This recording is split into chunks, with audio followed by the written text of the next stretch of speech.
Hi, I'm Gary White with Central Kentucky Television. I'm here with Lynn Keene, who is with the Kentucky Association of School Councils, which we're going to talk a little bit about in just a few minutes. But a lot of people in our viewing area would be familiar with Lynn because you were with the Marion County school system for about a decade, 10 years, right? That's correct. I came here in 2000. I served as Director of Secondary Education, worked with middle schools and high schools and the alternative school and several other things within the district. But my teaching career actually goes back to Laurel County in London, where my hometown is. I spent 19 years in the high school classroom teaching biology and chemistry. And for the last 10 years, I was in Marion County and been retired here. This is my third year out. Wow. Biology and chemistry, huh? Yes. You know, I wanted to be a veterinarian, and the reason I didn't was because of my chemistry. Usually that's the case. That's one of those courses that get you. Yes, exactly. So now you're with the Kentucky Association of School Councils as an educational consultant. What's that position entail? Well, Kentucky Association of School Councils is a state organization for our SBDM councils, is what people might refer to in schools, their school council organization. And we support schools in doing professional development for them, also SBDM training. And we're on the edge of, we're trying to ensure that teachers and schools have every opportunity to serve students in the best way they can. So any information that we can provide to students to better help them do their job, that's what we're about. Okay.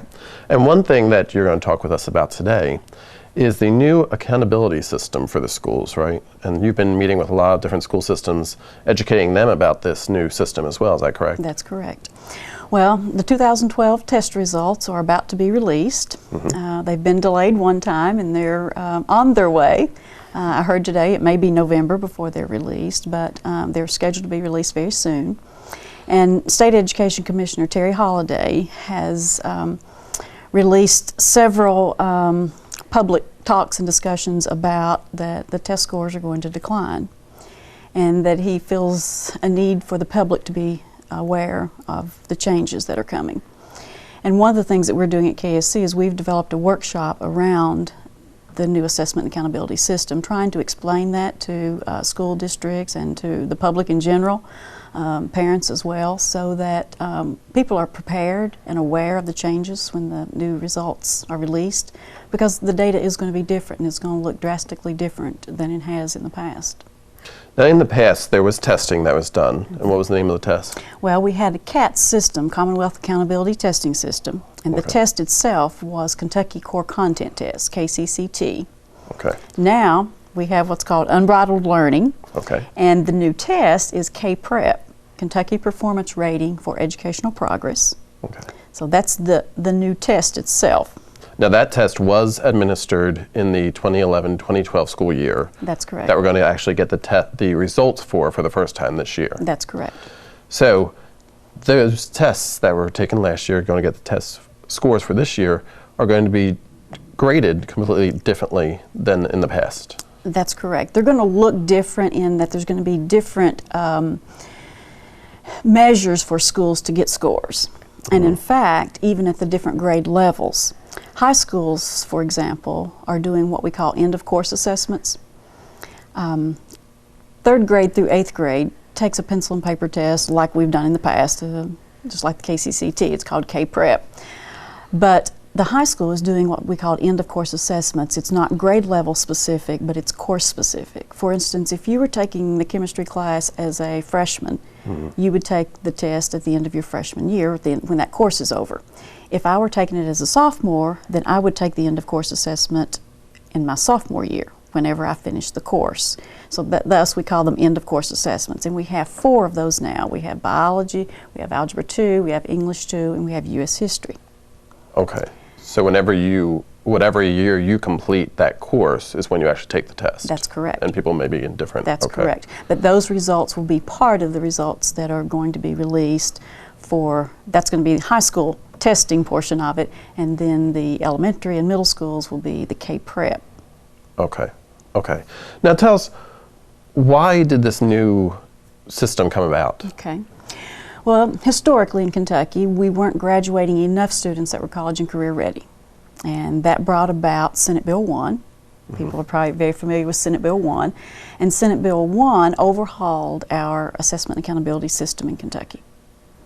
It brought new changes about how we test. It brought changes about how schools will be classified, and about even the way that levels of schools, elementary, middle, and high school, what indicators they will have that they will be held accountable for. Okay. The 5 indicators are achievement, gap, growth, college and career readiness, and graduation rate. So of those 5 indicators, if you're in elementary school, you have 3 indicators: achievement, gap, and growth. If you're a middle school, you have 4 indicators: achievement, gap, growth, college readiness. If you're a high school, you're fortunate enough to have all 5 of those indicators: achievement, gap, growth, college and career readiness, and graduation rate.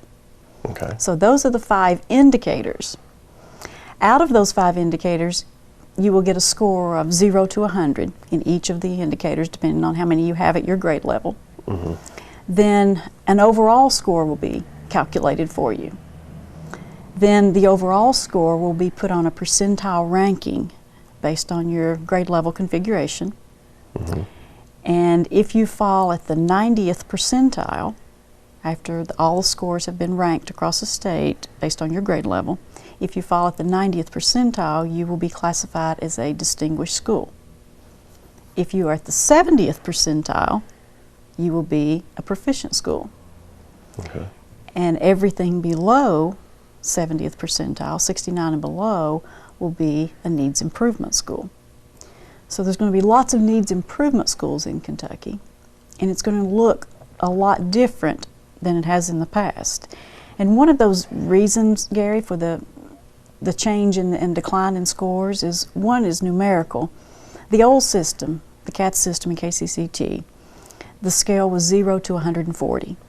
If a child scored distinguished, the school received 140 points for that child.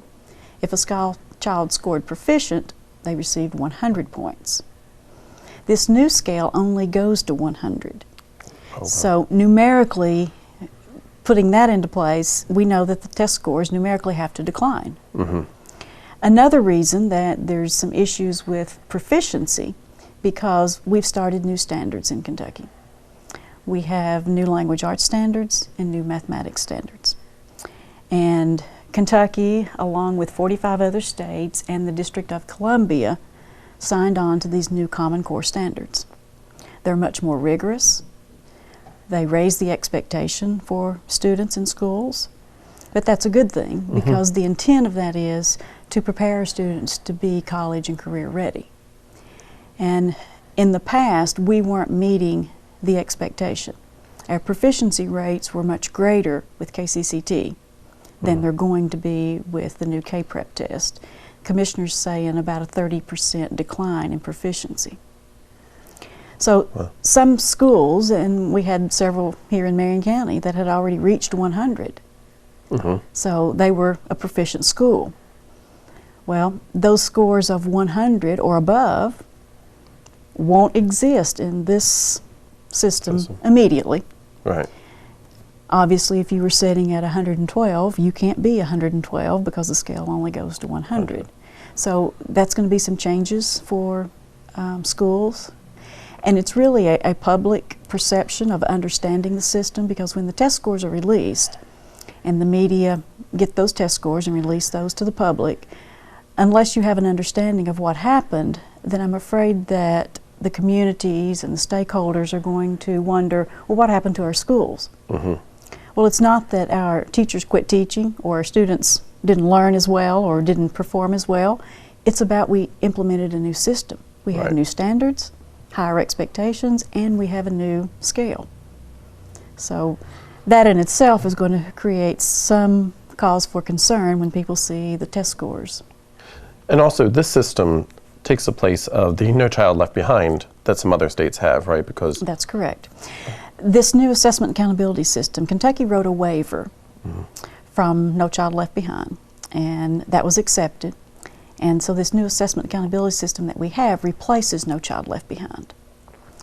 And there's some similarities to that. We still have some annual measurable objectives, but it's not the same system as No Child Left Behind. It is a better way of measuring our schools. There's multiple indicators now. In No Child Left Behind, it was pretty much an all or nothing system. It was either proficient or above, or you got no credit for that. Right. And we know that moving students from novice to apprentice is a huge task in some situations. And allowing students and allowing schools to have scores for that and to be rewarded for growth. This system's got a factor of growth in it that we've never had in Kentucky.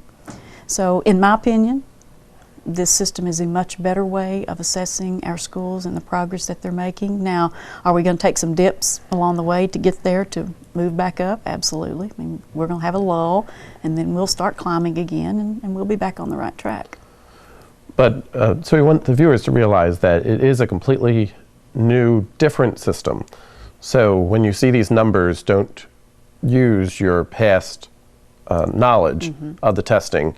We have to put them into a new perspective. That's correct. We can't compare the new test scores with the old. And that's difficult because schools and districts want to compare from one year to the next, but you really can't compare the scores because we're not comparing the same type of system, we're not comparing the same indicators. And when we get into those indicators and where those scores came from, we'll talk a little bit about how that all factors into your school score. Okay.